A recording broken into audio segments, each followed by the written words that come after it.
Sabat dalam bahasa Ibrani disebut Shabbat yang berasal dari kata syafat, artinya berhenti atau melepaskan. Di dalam Alkitab ditetapkan 1 dari 7 hari harus diindahkan sebagai hari suci untuk Allah.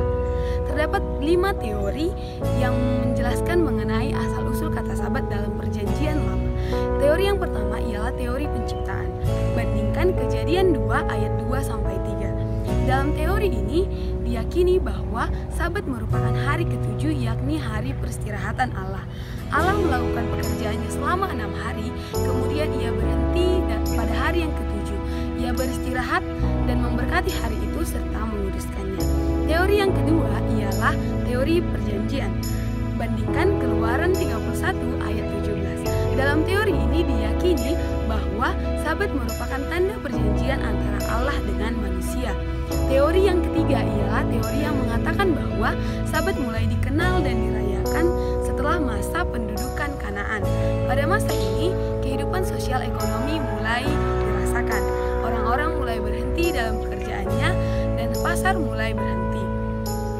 Teori yang keempat ialah teori yang meyakini bahwa pembuangan Babel, yakni yang terjadi pada tahun 605 sampai 539 sebelum Masehi, merupakan tonggak sejarah asal-usul Sabat tersebut.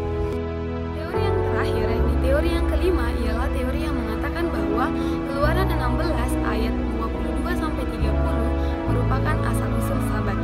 Allah memberikan mana kepada orang Israel di Sinai sebagai makanan mereka setiap harinya. Akan tetapi, mereka hanya boleh mengambil mana tersebut selama 6 hari. Pada hari yang ketujuh, mereka harus berhenti mengambilnya. Hal ini sejajar dengan perhentian Allah pada hari yang ketujuh dalam penciptaan. Dalam sejarah penelitiannya, kata Sabat terus mengalami perkembangan. Ada pendapat yang mengatakan bahwa kata Sabat dalam bahasa Ibrani berhubungan dengan kata Sabatu dalam bahasa Babilonia, yang artinya berhenti. Dugaan lain mengatakan bahwa Sabat berasal dari bahasa Arab yakni tabar. Dan terdapat juga dugaan lain yang mengatakan bahwa asal-usul kata Sabat berasal dari bahasa Akkadian yakni Sabatu, dan masih banyak lagi. Dalam Perjanjian Lama, kata Sabat muncul sebanyak 9 kali, yakni sebagai contoh pada Keluaran 16 ayat 22-30, bahwa Allah memberi manah kepada bangsa Israel di Sinai sebagai makanan mereka setiap hari, dan mereka dapat mengambil manna tersebut selama 6 hari, dan pada hari yang ketujuh mereka tidak dapat mengambil manna tersebut. Sama halnya pada Kejadian 2 ayat 1-3, Allah bekerja selama 6 hari, dan pada hari yang ketujuh Allah tidak bekerja. Dan pada Perjanjian Baru, kata Sabat muncul sebanyak 22 kali sebagai contoh pada Matius 12 ayat 2-8. Allah tidak menghukum orang-orang yang mengambil manna pada hari Sabat, dan Allah tidak menghukum imam-imam melakukan Sabat di bait Allah, melainkan Allah mengendaki belas kasihan dan persembahan, dan bukan persembahan. Pertama, Sabat dalam tradisi orang Babilonia.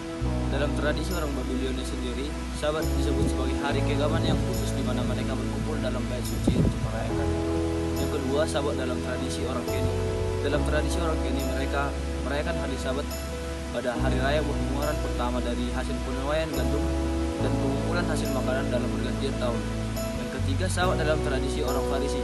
Dalam tradisi orang Farisi, Sabat sendiri bertentangan dengan apa yang dimaksudkan dengan Allah, di mana orang-orang Farisi memasukkan beberapa peraturan yang sudah ditetapkan oleh Allah dalam Sabat.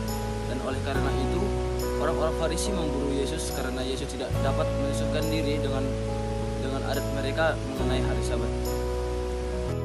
Pada sistem kalender bangsa Israel, mereka meyakini musim pancaroba, di mana musim pancaroba ini menggunakan sistem perputaran matahari dan perputaran bulan. Jadi hanya perputaran bulan dan matahari dan beserta benda langitlah yang mereka percaya untuk mengatur waktu mereka. Sebelum abad ke-7, pada bangsa Israel diawali dengan musim gugur serta adanya perayaan-perayaan pertanian pada zaman. Setelah zaman pembuangan, waktu yang dianut bangsa Israel menjadi 7 hari dalam sepekan dengan 12 bulan dan 364 hari. Lalu datangnya kehadiran bangsa Babilonia yang mempengaruhi sistem waktu dalam bangsa Israel menjadi 52 dalam sepekan atau 52 minggu dalam 364 hari.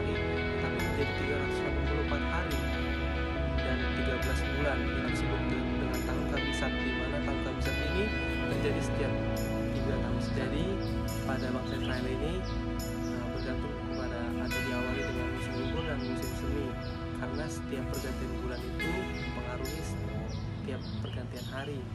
Telah ditetapkan pada abad pertama tadi dalam setahun menjadi 364 hari dengan 2 minggu.